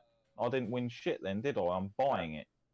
No, it's almost, it's just, I don't know. I think Headcase mentioned something the other day on Twitter. He talked about, as technology progresses, you know, unique gaming experiences or, you know, consumer practices get worse and worse. And I thought, does he have a point? I mean, I disagree with some of it, but then playing that today, I thought to myself, this isn't consumer friendly. Well, yeah, look at the rise of free to play this gen. Oh man, I mean, free to play was just slightly lingering in it was just popping its head out of the rabbit hole, wasn't it? At the end of last gen. Now this gen, it's everywhere. It's literally just blah, blah, blah. Especially now you've got like massive developers. And I can't begrudge giving certain developers like money for their product, because they give you really good value, like great content. It's almost the entry point is just keep them going. key. The entry point to this game is just horrible. You know, for every decent business practice, you will have some shady fucker out there just trying to make a quick buck off people. Yeah. It's a bloody shame, but it's just Well, I'll play kind some of more. got to stick your fingers in your ears and just enjoy it. Yeah, but I'm not going to give them fucking money. They can fuck off. I'll be one of those skanky blokes in the corner playing, you know, the base level character at level 79 in the same skin, basically shooting all the people that spent 80 quid on it. I want to be that bloke. I want to be that fucker that does that. I mean, an ideal free to play generally is put in the time and effort, and you'll get rewarded. Or you can just buy the outfits if you don't want to put the effort in. In the sense of any kind of good multiplayer game or sustainable multiplayer game, you want to be able to keep your base happy as well as welcome people in, and that's fine. Yeah. They've done that this weekend by unlocking the characters. But if you want the people to make that initial jump from, you know, enjoying the game and say, okay, well, I don't have much money, that's why you play a free play game, I would assume, you know, and, you know, I don't want to spend too much money on games these days, so I'll go with what's out there. So, okay, how much is it? Okay, Battle Pass, you keep telling me I need this. How much is it? Okay, how much is it really? What do you mean I need to buy crystals? What the fuck is this about? What do you mean I've got change now to spend another shit that you want me to buy constantly chucking you 2-3 quid in? Oh yeah, you'll always, like, whenever you make your purchase in a game, you'll always have points left over, and then it's like, oh, but then I just need to add a few more points to that to get the next thing. It's all done on purpose.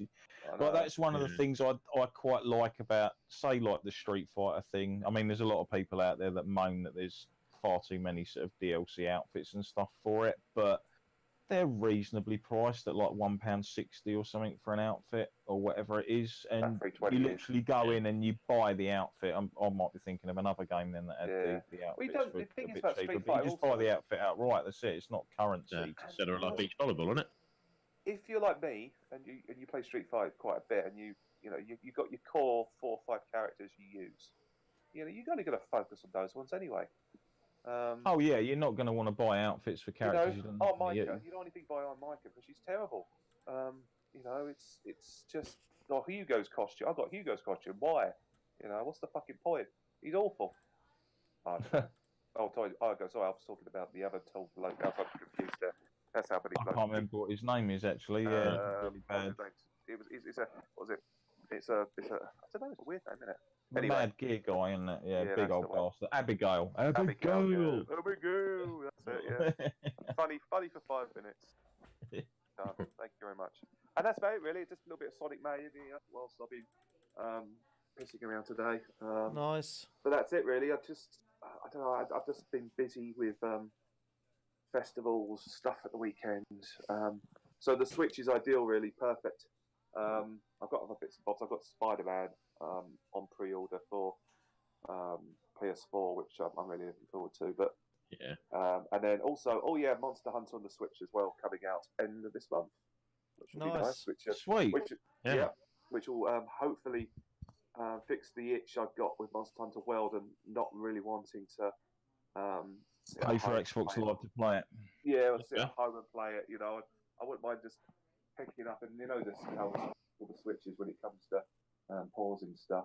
Just get off the sign rail and then sit there for an hour and a half as the train's delayed. But at least I'm taking down a bunch of ruffians. Oh, you've been having that quite a bit this week, haven't you? Yeah, motherfuckers, done. I've had enough of them. But then again, I've only got this week, and then I've got a week and a half off. So yeah. Anyway, it's been a bit. Yeah, they've been a bit touch and go, the trains, last week or two. It's kind of like that will this do kind of shrug of the shoulders by a bunch of arseholes. Anyway, I'm off of one now. I was so relaxed at the start of this podcast. We've stressed you out, mate. A little bit, yeah. It's my influence. All right, well, let's get on to the stressful guy, Darren. Talk to us. Well, Spoke 14. Street Fighter 5, talked about that briefly, even though my playtime with that this week was exceedingly brief. Division, obviously been on that a little bit again, not really doing anything differently, just running around farming bits and bobs, like the classified gear sets, trying out different weapons and skills again.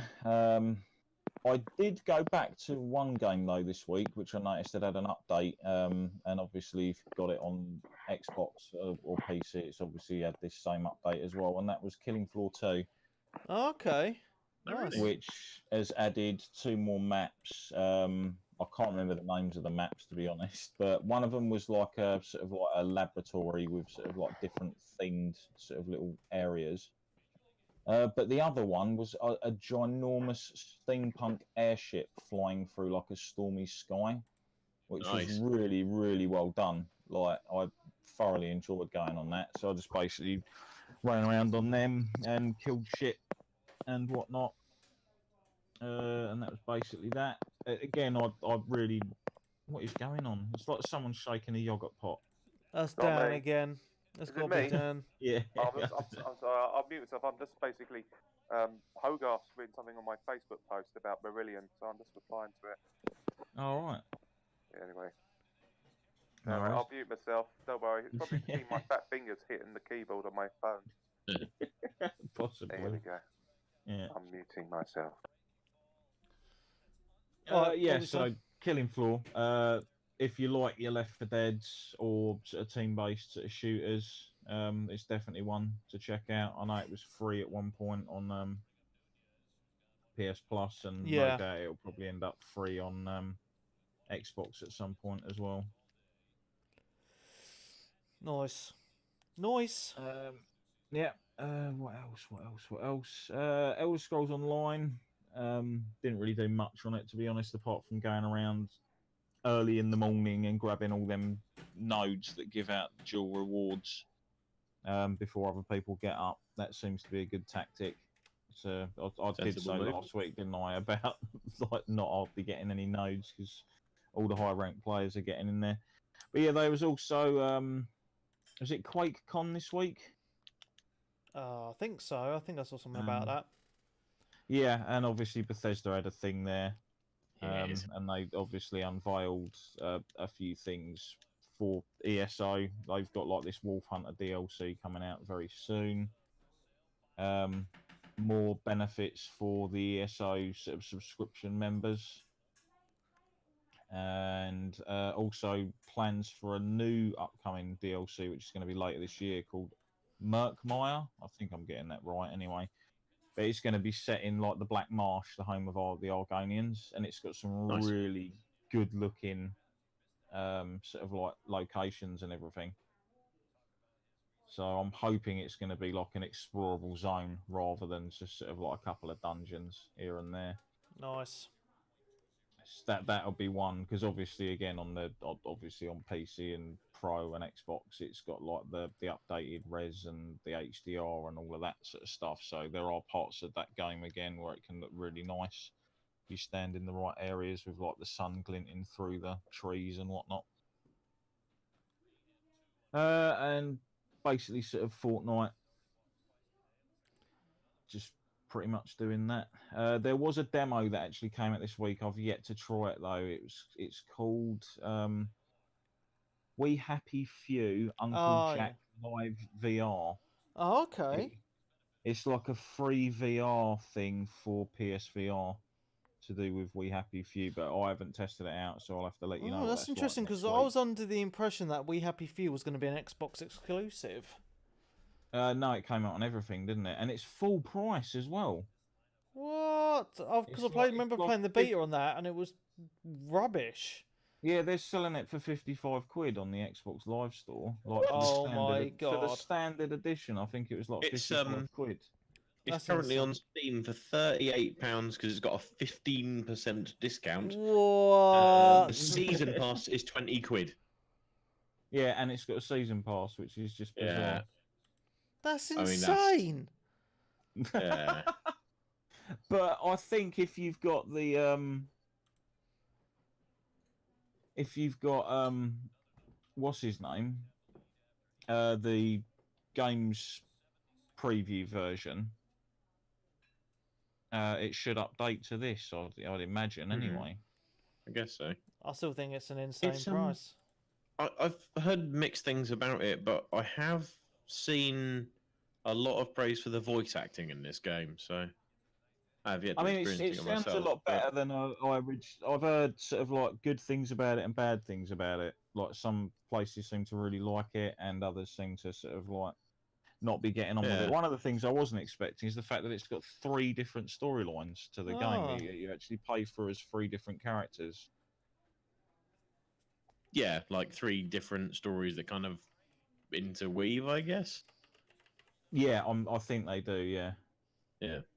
It looks interesting. I wouldn't say, from what I've heard about it, that I think it's worth full price, but maybe wait till it's on sale properly, and then, yeah. I don't know. Jury's out.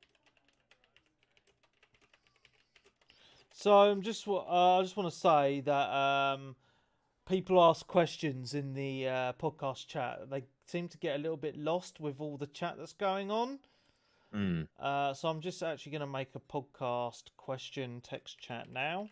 Did anyone pick up? I take it no one picked up Dead Cells then yet. Oh yeah, I've had that for a while. What do you think? It's fucking awesome. It looks really good. It's like a Metroidvania, isn't it? With like sort of risk and reward system. Yeah, so I've not actually hang on. I've not actually played it for about a week or so. I'd imagine that'd be amazing on the Switch. Like that would be the best. Yeah, so I believe it is out on the Switch. I think it's out on everything, right? Yeah, it's on the Switch for about 20 quid. Yeah, so I picked this up when it was still in beta on Steam, and it was dirt cheap. It was like 8 quid or something ridiculous in a Steam sale, even when it was still in beta. I've played it a little bit. It is a really, really fun Metroidvania game, but I think I mentioned this a few weeks ago on the podcast, actually. So basically, you start a new game and you try and progress as far as you can, and you get certain upgrades, etc., etc. But you will die, and when you die, you restart the game again as cells, and you reanimate another corpse, and then you start again. So certain upgrades do carry over, but all the weapons you've collected do not carry over. So then you have to start again with the weapons and stuff. And the levels slightly change as well, which is pretty cool. But it makes you start to speed run the game because as you move on to more and more levels, there are certain doors that lock after a certain amount of time. So you need to get through the levels pretty quick so you can get through these special secret doors. It is a really, really good game. It's very smooth. The art style is great with the pixel art. It's just a fun game. I'm really, really enjoying it. On PC, I've been playing it, obviously, but yeah, if you get it for a good price on either on any platform, it's worth a go. Because it's been in the news, obviously, a lot this week because of the whole plagiarism thing with that IGN review and some guy on YouTube called like Boomstick Gaming or Broomstick Gaming or something. Yeah, so I actually had this in my news section, but now you've stolen it. It's fine. Go for it. You run with it. Run with it. Stole it. You plagiarised it. Yeah, I just plagiarised you. Yeah, that's it. So, yeah, so that's actually the news in a nutshell, Darren. So basically, there's this small YouTuber called Boomstick Gaming, and he did a video review of Dead Cells, and IGN put their video review up a week or so after him, and he's done a new video with his review split next to the IGN review, and they've literally just copied everything he said word changed for word. A few words. Well, he changed a few words. Well, a lot of it is like word for word, like mate. you'd copy your mate's homework. Yeah. It was literally beat for beat, wasn't it? A lot of it, but it wasn't exact wording. It was kind of done in a sense, and some of the wording was exactly the same though. Like, because I watched the whole video and I was like, "Fucking hell!" He could be attested his innocence, and someone pinpointed out that his review of FIFA 18 for the Switch was very similar to a guy, Chris Scullion, who I follow on Twitter. He's a ex-Nintendo. Official Nintendo magazine writer or something along those lines. He wrote an article on freelance for Nintendo Life, and Chris Scullion did a return video where he literally, the review was read out by the I think the journalist who was on being accused, the same journalist, and literally they did a word for word kind of highlighting piece, just demonstrating that it was literally plagiarized. Wow. So, and I think the biggest, I did a bit of reading about this earlier, and I think that the biggest crime about all of this is the defense or the non-apology of being caught out. Yeah. Constantly denying it. And it's, I first when I thought, well, what's the big deal? Then I gave it a little bit more thought, and I thought, well, you are kind of bringing your employer to distribute.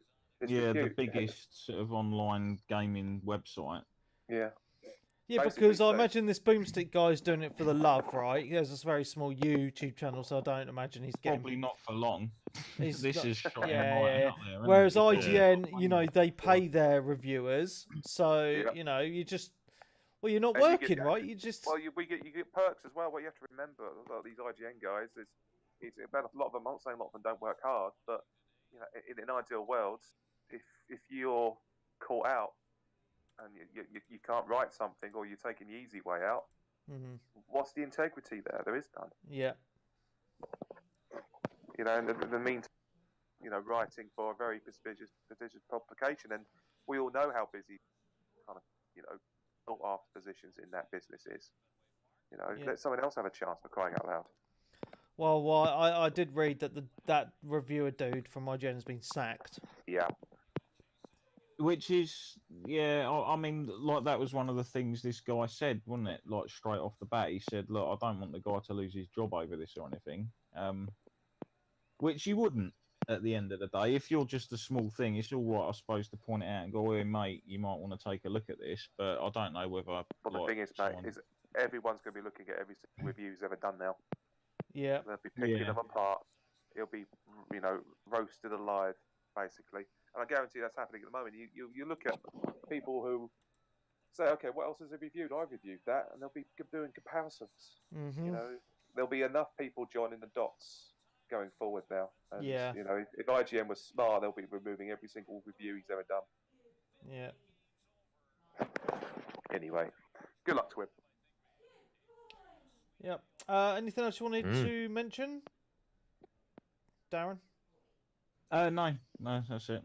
Got it all, mate. All right, well, I'm going to head into questions now. So we've had some Facebook questions, and there are questions in the Discord group as well. Don't forget to use the podcast questions room, because the questions get lost in the normal podcast chat. So that's fine. So I'm going to do the Facebook ones first, and we'll head into podcast questions on Discord. So we've just talked about Nikki's question. Ashley says, what do you think of Doom Eternal and the idea of the invasion system? Yeah. I've got no idea. Tell me about this. I've not even seen this game. Dude, so it's obviously the run-up to the sequel to the most recent Doom game that came out, which was brutal and fucking awesome. Doom Eternal is just more of the same, but with extra bells and knobs on. They've got this interesting system they're throwing in called Destructible Demons, where enemies will visibly take damage and have like bits of rib cage exposed and arms ripped off as you hit them. Is this an actual new? Is this a proper new game then? Yeah, it's the new. Nice. It's the new Doom. Nice, because the other Doom. When did the old Doom come out? It's been out a couple of years now, right? Years ago, yeah. 2016. It was badass. Brilliant. I never finished the last one. I need to actually get onto that as well. Sitting on my Steam library, just gathering dust. To be honest, I'm not sure I finished it, but I played the hell out of it and just murdering stuff. It's brilliant. Soundtrack fits it. The graphics are great. I've just looked on my Steam account. I played it for 40 minutes. Nice. Wow. You did the nothing. First level. Yeah. You did the first level. Wow. Yeah, pick that back up again. It's so much fun. Yeah. It's back to how shooters should be. You know, there's no pissing about reloading. It's just murder. Nice. Good old fashioned murder. And yeah, some of the visuals from Doom Eternal. To be honest, I'm not sure about the invasion system. Haven't really looked into it that far. All I've really seen is screenshots and a little bit of gameplay from that trailer. But yeah, more of that. Yeah, it looks cool. And you know that if you wait a few months, it will drop in price like the last one did. Because I think I picked the last one up dirt cheap. I got it for free. Well, it is Bethesda. You won't be able to buy it second hand sooner or later. Oh, yeah. Well, I'll just get on a humble bundle or something. Yeah. So yeah, it looks cool. I'm just watching a trailer at the minute. Yeah, it looks more Doom, more Doomy. Cool, good times. Doom. Oh yeah, wait, watch that. Well, this here. I've just yeah. So anyway, next question is from Phil Hall. Nintendo taking down ROM sites. Will DS games be worth more in the future now? Don't know. Will they? They might do. I don't. Some of them possibly, like some of the rarer, like DS or sort of the old Game Boy Advance games and such. Like I know things over here. I'd say like stuff like Tactics Ogre and that, which was like I think pretty much only available via import in Europe. Yeah. Dan, are you fumbling your phone again? Yeah, sorry, I'm just ordering my supper via Deliveroo. Nice. Oh, it's done. I'll be quiet now. It'll be here in 25 minutes. Nice. Lovely. Okay, so Paul Berry Hicken asks a good question. Paul, if you're in the chat, I think you are. Do you want to ask a question?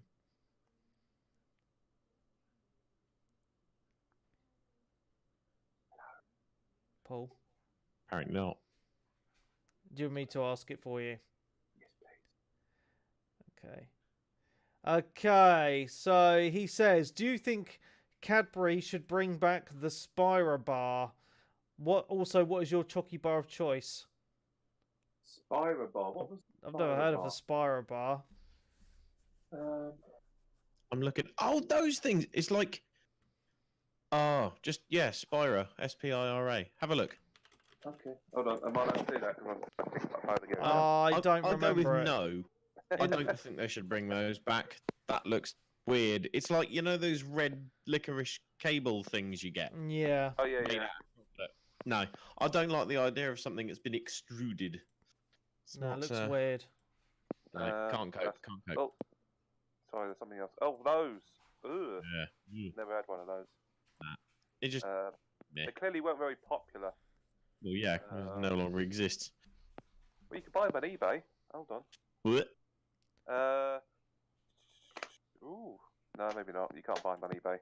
Because they'll probably be out of date. Okay, so next question is from Neil Holding. It says, is anyone else excited for Rage 2? We didn't answer it all, though, did we? Oh, no. Go on. What's your chocky bar of choice, everyone? Dairy Milk. I've been getting really into Maltesers recently. See how many I can fit in my face at one time. Fair. Yeah. I like a nice double-decker. Double-decker's good. Yeah. Maybe double-decker's up there. Yeah. Knickers, I maybe. like mine. Or a Kinder Bueno out the fridge. Yeah. Dark chocolate bounty. Oh. The Yeah, underdog. And Whispers are always a bonus. Whisper Gold. Yeah, underrated No. Star Bars. Very Star Bars, underrated. nice. Oh, and a boost. Don't forget the humble boost. Oh, can I just mention something about Doom again quickly? Go on in. It's now available in the Game Pass. Lads. Oh, there you go. There you go. Do it. I will just say do I it. did. Murder shit. Yeah. I did used to like Fuse bars because it was like a mixture of absolutely everything that Cadbury's did. Yeah. But then they stopped making them. I was quite amused. That's what they were. I was quite amused a couple of months ago when Karamak cropped up on the tuck shop at work. Wow. Very good. Classic. Anyway, shall we move on? Yes, please. Rage 2. So the question was from Neil Holding: is anyone else excited for Rage 2? No. I like the first one, so Yeah, I thought the first one was awesome. No. I don't know. Couldn't care less. That's fair. So a bit of a mixed emotions here on the podcast. I mean, I love the first Rage because it was just very fast and fluid, first person action, just very silly. Yeah. And Rage 2 looks to be more of the same. Cool. As long as it's from Andrew WK, then I'm good. But other than that, meh. Okay, so on to Discord. Is John Goodman going to be in it again? Ooh, looks good. Cool. That was not me. Okay, right. So next question from the Discord. We have Malafella. What do you think will be the next big community game? Red Dead. Yeah, Red Dead. Actually, no. Yeah, I'd probably say Red Dead or Forza. Yeah, I was about to say Forza Horizon 4. Yeah.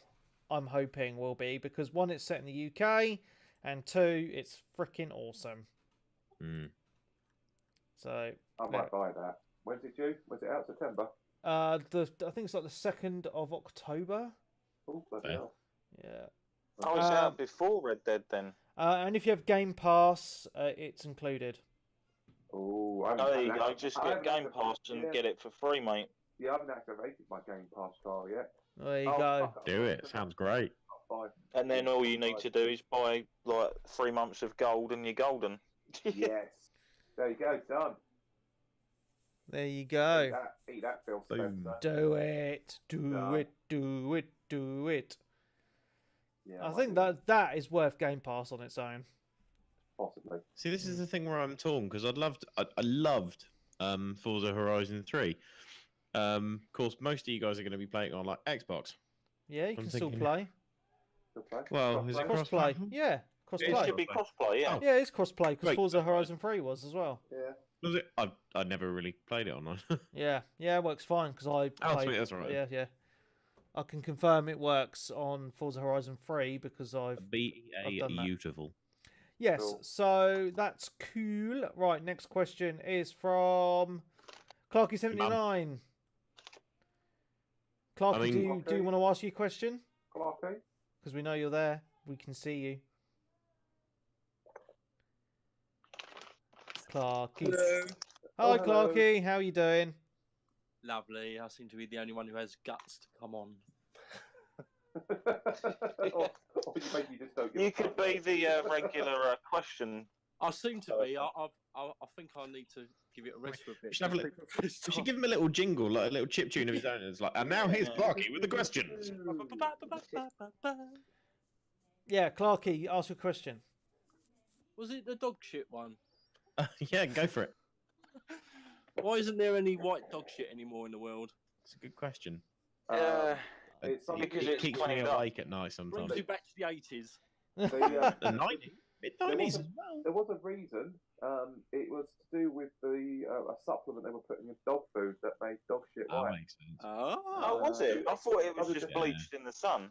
No, it wasn't. No, it was to do with I think some kind of calcium they were adding to the meats or calcite. Oh, you mean like shredded cow bone and stuff to give them extra vitamin? I mean, this was a big problem for us in the 80s when we always used to like write shit everywhere with chalk, and there's nothing worse than going and grab a bit of chalk and it's not chalk.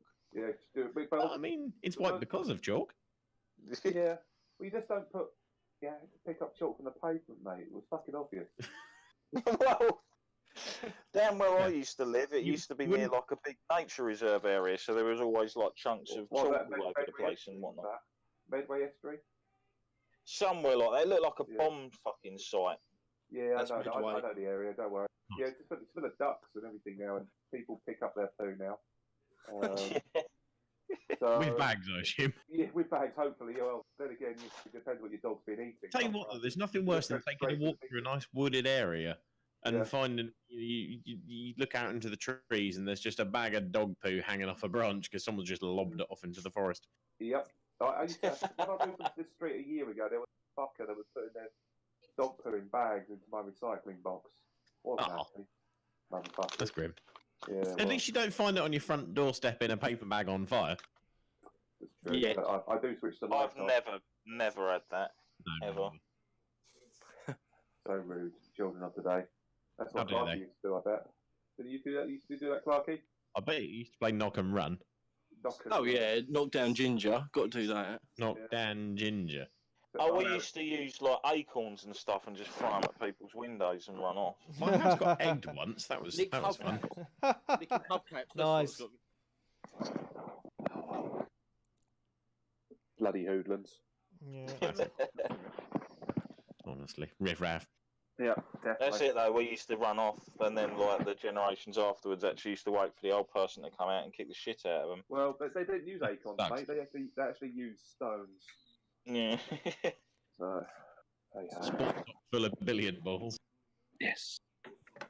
Oh, so I'm just going to turn the light on so the delivery diary. Right, I'm going to move on to another question. Go for it. So Melafella has a question. I think Mela might be here. Do you want to ask your question?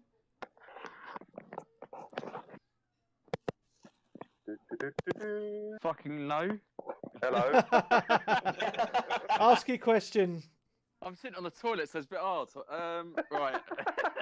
What's a bit hard? Wireless headsets are great, aren't they? Is there a chocolate bar that Dan wouldn't eat? And is he speaking from a toilet? No, what are you talking about? So Dan, is there a chocolate bar you wouldn't eat? A chocolate bar you wouldn't eat? Cadbury Spira? No, Cadbury Spira I'd probably eat. I would eat a picnic. Anything American? Yeah, American chocolate's a bit shit, really. Awful, isn't it? Although I do like the peanut Reese's bars. Reese's stuff is good, but like, have you had like Hershey's Kisses? Yeah, just tiny little acid turds. Yeah, but I ate them though. That's the thing. I wouldn't go back willy-nilly, you know. If someone said, "Do you want some of these?" I go, "All right, then cheers." American chocolate reminds me of the stuff you get like wrapped in foil hanging off your Christmas tree. You know what I mean? A bit like dog poo. Yeah, wrapped in foil hanging off your Christmas tree. It gets nice and warm over the lights, and then you get this lovely waft. There is something I'm a bit apprehensive about eating in terms of sweets or candy. Is it dog poo? No, it's sours. Those like sour little little jelly baby things in the shape of children, but they're really sour. They're covered in salt. And... Sour Patch Kids. Yeah, they're just horrible. They're pretty weird, aren't they? But if someone hands me a bag of them, I go, oh, I don't like these, but I'll have one anyway. And then I'm full of face at people, and they go, I'm going to give you more of these because it's funny. And I'm like, oh, well, I'm going to keep eating them then. So, yeah. Actually, thinking about American candies, that bag I had with me today, Werby, for the expo this morning. Do they still do Jolly Ranchers? This is where this goes. Yeah, all right. The bag I had with me for this podcast, for the expo today, before I threw my stuff in it this morning, emptied it out, and I was like, oh shit, there's like a month-old Jolly Rancher stuck to the bottom of it. Lovely. Lovely. Get all the sticky out. It was blue and everything. Yeah, no, the one chocolate I always remember having when I was a kid, and I've never really been a fan of it sort of ever since, was the sort of like, it's not really a chocolate, but Old Fry's Turkish Delight. Oh man, I like that stuff. Why would you eat something that tastes like roses? Roses are horrible. Why would you eat Marmite? Because it's great. It's amazing. Yeah. I fucking loathe it. But, I saw the other day someone made mayonnaise flavour ice cream. What the fuck? That's fine. I can get my head around that though. No, I can't. No, why? Why would you? No. Mayonnaise should be terminated from the palate. I've had crab ice cream. I've had sweet corn ice cream. I've had loads of stuff. Mayonnaise ruins so many things. I was at a festival last week, yeah. Okay, and I bought a lovely brisket burger, cheeseburger, and I bought other fries as well. And okay, I got it, and then got given the fries, and some fucker put this chipotle mayo in an arty crisscross across the chips. Wasn't on the fucking menu. It was awesome. It's like it was seriously. It was like someone that squeezed all the all the pale people on the planet and put them in a paste and put them on my chips. Well, Chipotle is amazing, and Chipotle has no business being mixed in with mayonnaise. Garlic mayo, maybe, but like not standard mayo. No, everything mayo. There's something wrong with it, mate. No. The mayo's good. No, so basically, you'd eat any chocolate bar, but you won't do mayo. Yeah. So, like, say like a Whisper mayo is probably off the menu. No, well, no. Why are you insane? That it's stupid. It's not a chocolate bar. It's a chocolate bar with a cheese condiment. There you go. My second question was. Oh, he's being greedy now. Sorry, my second question is Switch. Yep. What's your favourite Fortnite dance move?